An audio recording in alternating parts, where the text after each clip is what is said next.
안녕하십니까. 트레이닝 뉴럴 네트워크 파트2의 발표로 맡게 된 김준홍입니다.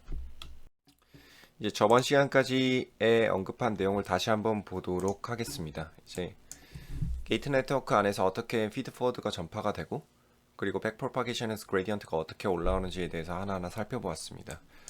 그리고 이제 간단한 수식으로도 알아봤고요. 그리고 액티베이션 펑션이 왜 리니어가 아니고 non-linear인지에 대해서 알아봤고 여러가지 액티베이션 펑션에 대해서 한번 살펴보았습니다. 다음으로는 웨이트 이니셜라이제이션이 왜 중요하고 어떻게 하는 것이 이니셜라이제이션이 좋은 방법인가에 대해서 알아봤습니다. 다음으로 매치 노멀라이제이션과 하이퍼 파라미터 옵티마이제이션을 어떻게 하는 것이 좀 더 효율적인가에 대해서 알아봤습니다. 이제 미니 배치 스토캐스틱 그레디언트 디센트에 대해서 한번 알아보도록 하겠습니다. 이미 아시다시피 스토캐스틱 그레디언트 디센트 같은 경우에는 데이터를 하나 단위로 가서 로스를 구하게 되고 로스에서 이제 로컬 그레디언트를 구한 다음에 업데이트를 하는 형식인데 제목이 모든 걸 대변하죠. 이제 미니 배치 스토캐스틱 그레디언트 디센트는 이제 루프를 같이 보시게 되면 결국 배치 업 데이터의 샘플을 구하게 되고 그 배치 데이터에 대해서 피드포워드 뉴럴 네트워크로 피드포워드로 가게 돼서 결국 로스가 나오게 됩니다. 쭉 가서 로스가 나오게 되겠죠. 이 로스를 가지고 결국 각 파라미터에 대해서 로컬 그레디언트를 학습을 할 수가 있고 그 학습된 걸로 이제 각각의 파라미터를 업데이트하는 형태죠.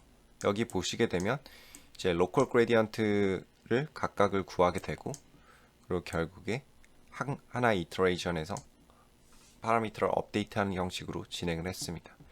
근데 이제 이런 경우에는 러닝 레이트 하나만 가지고 지금 굉장히 많은 파라미터 뭐 저희가 학습하는 네트워크 자체가 뭐 몇천만 개가 될 수도 있는데 그 몇천만 개에 대해서 이 러닝 레이트 상수 하나로 과연 고정을 시켜놓고 최적화를 시키는 게 과연 좋은 생각인가 라는 것에 대해서 물음을 시작을 할 수가 있고 거기에 대해서 하나하나씩 알아보도록 하겠습니다.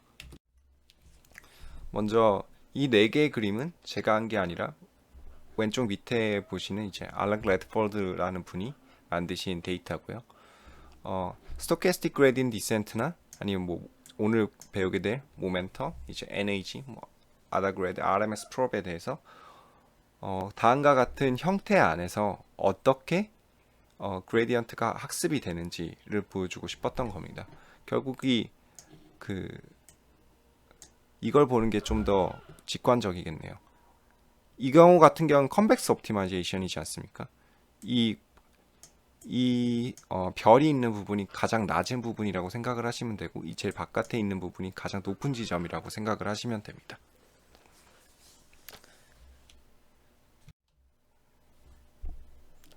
먼저 스토캐스틱 그레디언트 디센트의 약점에 대해서 한번 생각을 해보게 되면 자 앞에서 본 4개의 예제 중에 롱밸리 예제를 보면 스토캐스틱 그레디언트 디센트 같은 경우에는 시작해서 이 부분에서 스탑을 해버립니다. 플래토 지점에서 넘어가지 못한다는 거죠. 러닝 레이트가 굉장히 작고 그 다음으로 넘어가야지 앞쪽으로 갈 수 있는 구조가 있었음에도 불구하고 이 경우에는 아예 멈춰버린다는 거죠. 그러고 이거를 그냥 간단하게 그림으로 살펴보자면 시작점이 여기라면 결국 그레디언트가 이쪽과 이쪽 방향으로 해서 합에 대해서 연산이 되기 때문에 굉장히 진동을 하면서 가게 되고 직관적으로 이렇게 빨리 가면 더 좋을 거라고 생각을 하는데 그런 상황이 안 벌어진다는 거죠. 이제 그레디언트 디센트 업데이트 다음으로 이제 알아볼 방법론은 모멘텀 방법론입니다. 저희가 앞에서 봤다시피 그레디언트 디센트 업데이트 같은 경우에는 X라는 현재 시점에서 마이너스 러닝 레이트 곱하기 로컬 그레디언트가 더해져서 업데이트가 된다는 것을 알 수 있었습니다. 그러면 그레디언트 디센트 업데이트랑 모멘텀이 다른 부분은 결국 이 부분이 되겠죠. 결국 그레디언트 디센트 업데이트 같은 경우에 러닝 레이트 하이퍼 파라미터가 하나인데 모멘텀 같은 경우에는 하이퍼 파라미터가 뮤라는 게 하나 더 들어가게 됩니다. 결국 저희가 관성이라는 것 자체가 저희가 업데이트를 할 때 그레디언트 디센트에서 이만큼이 업데이트가 됐다면 전 이터레이션에서 이만큼 움직였으니까 이 방향과 크기에 대해서 뮤라는 것만큼 보존을 하고 그 다음 이터레이션에 업데이트를 하고 싶다는 거죠. 그러면 이 velocity라는 V 자체가 처음에 이니셜라이제이션이 돼야 되는데, 초기화가 돼야 되는데, 그럼 첫 이터레이션 때는 0으로 초기화를 하게 됩니다. 그렇게 되면 첫 이터레이션 때는 이 V라는 팩터 자체가 전부 0이 되기 때문에 그레디언트 디센트 업데이트랑 똑같이 되겠죠. 근데 다음 이터레이션 때는 이 V의 값이 살아있지 않습니까? 0이 아닌 값이 되기 때문에 그 다음 이터레이션부터는 처음에 상식적으로 생각했던 그 전 이터레이션의 움직임에 대해서 뮤라는 하이퍼 파라미터만큼 곱해져서 업데이트가 되게 됩니다. 오른쪽에 이제 컨벡스 옵티마이제이션의 결과를 보시면 SGD 같은 경우는 이렇게 가게 되죠. 근데 초록색인 모멘텀 부분을 보시면 실제 이제 옵티멈 포인트보다 더 뒤로 갔다가 이렇게 올라오는 것을 볼 수가 있습니다. 그럼 이 예제에서 비교를 해보자면 스토캐스틱 그레디언트 디센트보다 모멘텀이 옵티멀 지점의 초반에 좀 더 빨리 가까워진다는 것을 한눈에 알 수가 있겠죠. 스토캐스틱 그레디언트 디센트로 한번 모멘텀을 시각적으로 비교를 해보자면 스토캐스틱 그레디언트는 이런 식으로 가지만 모멘텀 자체는 벨로시티가 이쪽으로 좀 더 힘을 받기 때문에 바로 이쪽으로 X축 방향으로 더 많이 힘을 받아서 갈 수가 있다는 겁니다. 굉장히 직관적이고 스토캐스틱 그레디언트 디센트의 약점을 좀 더 보완할 수 있는 방식입니다. 다음으로 살펴볼 방법론은 네스트로브 엑셀러레이티드 그레디언트입니다. 저희가 이때까지 했던 모멘텀 업데이트 방식은 모멘텀이 있고 그리고 그레디언트가 있을 때 이거 두 개의 합을 이용한 액추얼 스텝을 이용해서 구했습니다. 근데 NAG 같은 경우에는 생각을 좀 다르게 한 거죠. 모멘텀이 있는데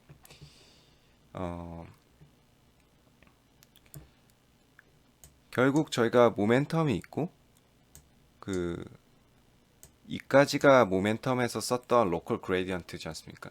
근데 로컬 그레디언트를 전 시점에 대해서 모멘텀이 간 후에 그 지점에서 로컬 그레디언트를 구해서 업데이트를 하겠다는 게 가장 큰 차이점입니다. NAG에 업데이트하는 부분에서 이 부분을 한번 치환을 하고 다음같이 정리를 해서 진행을 한다는 것을 알 수 있습니다. 그리고 오른쪽 예시 같은 부분에서는 이제 모멘텀이 초록색이고 NAG가 보라색 부분인데 본 예시에서는 NAG가 모멘텀보다 이 구간을 먼저 빠져나가는 것을 볼 수가 있습니다. 그럼 좀 더 직관적인 예시로 한번 다시 보시면 만약에 저희가 최적화를 해야 될 것이 만약 2차원상의 컨벡스 펌이라고 보고 그리고 이 예시를 보시면 지금 모멘텀 같은 경우에는 초록색이고 NAG 같은 경우에는 보라색이지 않습니까? 그리고 시작점이 여기인데 NAG 같은 경우는 저희가 봤던 것과 같이 모멘텀이 더 간 뒤에 그레디언트를 구하는 구조이기 때문에 이렇게 확 꺾이는 지점이 생기게 되면 아무래도 모멘텀보다 NAG가 좀 더 빨리 반응해서 좋은 결과를 나타낸다는 것을 지금 이 시각화를 통해서 저희는 알 수 있습니다. 다음으로 볼 방법론은 아다그레드입니다. 아다그레드 방법론은 이제 각각의 이터레이션별로 로컬 그레디언트가 파라미터 단위로 들어올 거고 그 파라미터 단위로 엘리먼트 단위로 스케어를 해서 캐시 오브젝트에 적재를 합니다. 근데 이 캐시 오브젝트 자체를 이제 다시 부모 텀에 넣어줘서 다시 그레디언트를 이 캐시 텀에 대해서 스퀘어 루트로 한 값을 나눈 것에 대해서 러닝 레이트를 곱해서 업데이트가 되는 구조로 진행이 됩니다. 그리고 이 부분이 0이 될 수가 있으니까 그것을 보정하기 위한 커렉션 밸류고요. 어찌 보면 이제 아다그레드는 러닝 레이트 디케이 자체를 전체적으로 하자는 것으로도 볼 수가 있습니다. 그러면 아다그레드 자체는 이런 식으로 가게 될 건데 그러면 좀 더 중점적으로 생각해 볼 부분이 스텝 사이즈가 굉장히 커졌을 때 어떻게 되는지 알아볼 필요성이 있습니다. 여기서 캐시에 대한 오브젝트를 한번 생각을 해본다면 캐시 자체는 무조건 증가함수꼴로 올라갈 수밖에 없는 구조를 지니고 있습니다. 그렇기 때문에 이 증가함수꼴이 결국 분모텀으로 들어가기 때문에 결국에 이터레이션이 점점 증가할수록 결국 움직일 수 있는 업데이트되는 크기 자체가 점점점 작아지게 된다는 단점을 가지고 있습니다. 그래서 이제 아다그레드의 단점을 보완하기 위해서 RMS 프롭이 나왔습니다. 저희가 살펴본 것과 같이 캐시텀이 자꾸 증가함수기 때문에 결국에 이게 이터레이션이 많아지면 부모텀이 커지게 되니까 점점 업데이트 되는 게 준다고 말씀을 드렸습니다. 그렇게 되면 이걸 어떻게 좀 해결할 수 있을까? 무조건 적으로 증가를 하는 것을 막기 위해서 결국 저희가 매치 노멀라이제이션에서 사용했던 익스포넨셜 무빙 에버리지를 사용을 합니다. 보통 디케이 레이트는 하이퍼 파라미터이고요. 그리고 디케이 레이트를 크게 할수록 결국 윈도우를 크게 사용하겠다는 것과 거의 일맥상통하다고 생각을 하시면 됩니다. 근데 이 CS231에서 어떤 학생이 이제 안드레 카바시한테 물어보죠. 직관적으로 생각을 했을 때 이런 익스포넨셜 무빙 에버리지를 사용하는 게 아니라 무빙 윈도우 단위로 만약에 5개의 이터레이션을 하나하나씩 옮겨가면서 만약에 6번째 이터레이션에서는 3, 4, 5의 이터레이션 값을 사용을 하고 7번째 이터레이션에서는 4번째, 5번째, 6번째에 있는 파라미터 값으로 사용을 하는 건 어떤가 라고 얘기를 했었는데요. 이제 답변을 얘기를 했을 때는 저희가 사용하는 파라미터 자체가 지금 뉴럴렛을 사용을 할 때 몇 천만 개의 단위지 않습니까? 그렇게 이터레이션 단위를 3개만 하게 돼도 결국 저장해야 되는 공간 자체가 만약에 1000만 개의 파라미터가 있었다면 1000만 개 곱하기 3이 되지 않습니까? 그럼 3000만 개의 파라미터가 확 늘어나게 됩니다. 그러니까 너무 많은 메모리를 사용을 하기 때문에 실전에서는 사용을 하지 않는다고 답을 했습니다. 그리고 RMS 프로 같은 경우에는 논문이 없고 이제 코세라의 힌튼 교수님의 렉처 6에 나오는데요. 그래서 사이테이션도 다음과 같이 논문이 아니라 슬라이드를 참조하는 재밌는 경우를 볼 수 있었습니다. 따라서 이때까지 말씀드린 것과 같이 이제 RMS 프롭과 아다그레드를 보시면 아다그레드가 파란색이고 RMS 프롭이 검정색이죠. 결국에는 파란색이 점점 느려지게 되니까 결국 검정색은 이제 느려지지 않고 파란색은 거의 멈추게 되는 결과를 시각적으로도 볼 수 있습니다. 다음은 이제 아담에 대해서 알아보도록 하겠습니다. 요즘 가장 저희가 많이 사용하고 있고 사람들이 많이 사용하고 있는 옵티마이제이션 방법이죠. 기저 자체는 이제 발상 자체는 간단합니다. 그냥 모멘텀과 이때까지 배운 RMS 프롭을 이제 분모 분자 꼴로 들어가는 게 각각의 역할이니까 이거 두 개를 한번 같이 사용하면 되지 않을까? 라고 생각을 한 것입니다. 이제 코드를 보시게 되면 다음과 같은 코드로 이루어져 있고 이쪽 부분이 모멘텀이라고 저희가 이때까지 봤던 모멘텀과 비슷하고 그리고 RMS 프롭과 비슷하죠.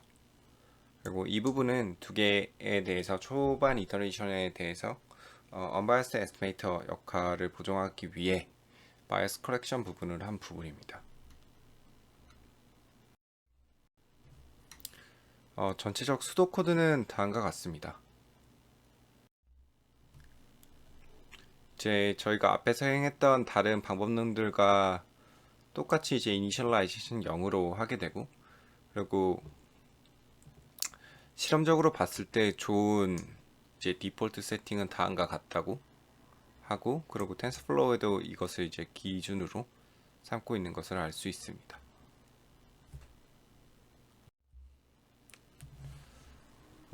저희가 이때까지 했던 스토캐스틱 그레디언트, 그레디언트 디센트의 모멘텀이나 아다그레드나 RMS 프로그램의 아담 전부 다 러닝 레이트를 가지고 있지 않습니까? 최소한 러닝 데이터는 다 가지고 있는데 거기에 대해서 저희가 학습을 하게 되면 점점 이렇게 로스가 내려갈 거고, 로스가 내려가다 보면 업데이트가 되는 구간이 되게 세밀해져야 되는 것이 상식적으로 맞지 않습니까? 거기에 대해서 이제 여러 가지 방법론이 있는데 어, CSE3에서 대표적으로 얘기를 하는 것은 exponential decay입니다. 그러니까 어떤 디케이 방법을 쓰더라도 결국에는 끝에 가서 담금질 역할을 하게 되는 거죠. 저 같은 경우에는 이제 아담으로 점점 디케이를 해서 업데이트를 하고 끝에는 굉장히 작은 값으로 그레디언 디센트로 이렇게 좀 담금질을 하는 편인데, 실제로는 이렇게 로스가 깔끔하게 선으로 스무딩을 하지 않으면 이렇게 내려가지는 않으니까 어느 정도의 노이즈를 갖고 내려가게 됩니다. 그렇게 되면 끝에서는 이 노이즈 자체도 작게 만들고 싶은 것이 좋으니까요. 왜냐하면 저희가 결국 가져와서 사용하게 되는 거는 어느 이터레이션에 하나의 업데이트된 웨이트를 사용하는 것이기 때문에 이런 디케이 방법론이 중요하다고 볼 수 있습니다. 그 다음 이제 모델의 앙상블에 대한 것을 말을 하는 것인데, 여러 가지 모델을 만들고 이제 거기에 대해서 뭐 머저리티 보팅이나 여러 이제 컴바인 메서드를 사용해서 이제 결과를 보면 한 2% 정도의 엑스트라 퍼포먼스를 즐길 수 있다고 하는데, 근데 여기에 대해서 좀 더 생각을 해보면 저희는 어차피 이터레이션별로 학습을 해서 가는 형태이기 때문에 결국 저희가 뭐 텐서보드를 보고 한다고 해도 뭐 이런 식으로 내려가게 될 텐데, 어느 정도 뭐 이터레이션에 대해서 저희가 텐서플로우에서 더 세이버로 결국 체크포인트 안에 웨이트를 저장할 수 있지 않습니까? 그런 어느 정도 컨버지가 됐을 때 그런 부분 자체들을 이제 세이브를 해놓고 앙상블을 하자는 게 CS23에서 얘기하는 바였습니다. 왜냐하면 저희가 같은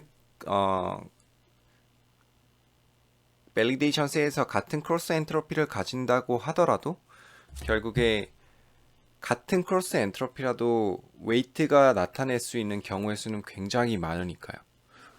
결국 앙상블을 하는 이유 자체가 결국에 어떻게 생각을 하면 전체 에러 스페이스 상에서 각각의 모델에 대해서 하이포터시스가 있다고 했을 때 결국에 세 개의 모델 자체가 에러가 나는 구간이 다 다른데 이제 머저리티 보팅을 하게 되면 완전히 트루 클래시파이어를 만들 수 있지 않습니까? 그런 개념으로 엑스트라 퍼포먼스를 즐기신다고 생각을 하시면 됩니다. 실상에서는 이렇게 뮤추얼리 익스클루시브한 경우는 없겠죠. 다음으로 알아볼 것은 이제 드랍아웃입니다. 그림과 같이 직관적으로 알 수가 있듯이 왼쪽 같은 경우가 저희가 일반적으로 전체적으로 사용하는 스탠다드 뉴럴넷인데, 드랍아웃을 사용하게 되면 레이어 단위로 노드의 퍼센테이지를 제한을 한 다음에 사용을 하자는 거죠. 코드를 통해서 한번 다시 살펴보시면 결국 저희가 하이퍼 파라미터로 또 넣어야 되는 것 중에 하나가 전체 노드의 개수 중에 몇 퍼센트를 마스킹을 할 것이냐 라는 것에 대해서 하이퍼 파라미터가 들어갔고요. 코드를 잠시만 보게 되면 이 부분에서 결국 U1이 불린 값으로 나오기 때문에 마스킹을 할 수 있는 구조이죠. 텐서플로우 안에서도 다음과 같이 메서드로 구현이 되어 있고, 결국 처음에 말씀드렸던 하이퍼 파라미터인 0.5가 들어가는 인스턴스 변수가 결국 이 키 프로바빌리티가 됩니다. 텐서플로우에서 사용을 할 때는 이 부분에 대해서 대부분이 뭐 어떤 값을 넣거나 아니면 플레이스홀더로 빼놓고 하거나, 그리고 이제 중요한 부분은 트레이닝을 할 때는 뭐 0.5나 자기가 원하는 방향으로 해놓지만 뭐 테스팅 타임을 할 때는 1.0으로 해야 된다는 거죠. 이제 그러면 노드만 랜덤하게 끌 수 있는 게 아니니까 그러면 웨이트 자체에 대해서도 이렇게 해보자 라는 논문이 다음과 같고, 궁금하신 분은 밑에 논문을 읽어보시면 재밌습니다. 드롭아웃을 이제 테스팅 타임 때 저희가 생각해 볼 부분이 있습니다. 그러니까 저희가 노드의 반을 끄고 학습을 했다면 결국 저희가 여러 가지 형태로 노드들이 뽑혔을 텐데, 결국 아웃풋이 나오는 값은 결국에 원래 모델에 대해서 원래 하나로 예측을 했을 때의 모델에 비해서 2배의 값이 나오게 되겠죠. 좀 더 살펴보게 되면 저희가 노드가 2개가 있고 여기서 반을 끈다고 생각을 해봤으면 결국 경우의 수는 4가지로 나오게 되고, 여기에 대해서 확률로 나타내게 되면 결국 2분의 1로 줄이고 트레이닝을 하고 테스트 타임 때 그냥 W0, X 그리고 W1, Y를 더하는 구조로 진행이 돼야 된다는 겁니다. 코드로 한번 살펴보게 되면 저희가 앞서 봤던 코드에서 마스킹을 하고 이제 테스팅 타임 때는 이제 P 값을 다시 곱해주는 구조로 진행이 돼야 된다는 거죠. 근데 애초부터 이제 트레이닝 스텝에서 이 P 값 자체를 아예 나눠주고 시작을 하게 되면 그런 경우에 대해서 이제 따로 보정해 줄 필요가 없겠죠. 아까도 말씀드렸듯이 이제 뭐 텐스플로우에서 하게 되면 만약에 뭐 드롭아웃 레이트 같은 경우에 하이퍼 파라미터를 플레이스홀더로 놔둔다면 뭐 0.5로 트레이닝 타임 때 쓰고 1.0일 때 이제 테스팅 타임 때 쓰면 노 드롭아웃으로 들어간다는 것을 알 수 있습니다. CS231에서 이 과까지 했던 게 개인적으로는 기초를 다졌다고 생각을 합니다. 이제부터 하게 될 것은 이제 클래시피케이션도 할 수 있고, 리트라이벌도 할 수 있고, 이제 바운딩 박스가 있으면 디텍션도 할 수 있고, 픽셀 단위로 클래스에 대한 정보가 있으면 세그멘테이션도 할 수 있을 거고, 뭐 페이스나 셀프 드라이빙 카 등등을 할 수 있을 거고, 뭐 바운딩 박스가 없으면 클래시피케이션을 통한 클래스 액티베이션 맵으로 뭐 어디가 클래스에 대해서 액티베이션이 되는지도 알 수 있을 거며, 뭐 디포즈, 그리고 아타리 게임에 대한 어플리케이션, 이미지 캡셔닝, 뭐 표지판, 글자, 뭐 돌고래 얼굴이나 아니면 이 버블을 디텍션하는 문제, 그리고 뭐 길을 찾는 등등에 대한 것들에 대해서 앞으로 배워 나갈 겁니다. 이때까지 발표를 들어주셔서 감사합니다.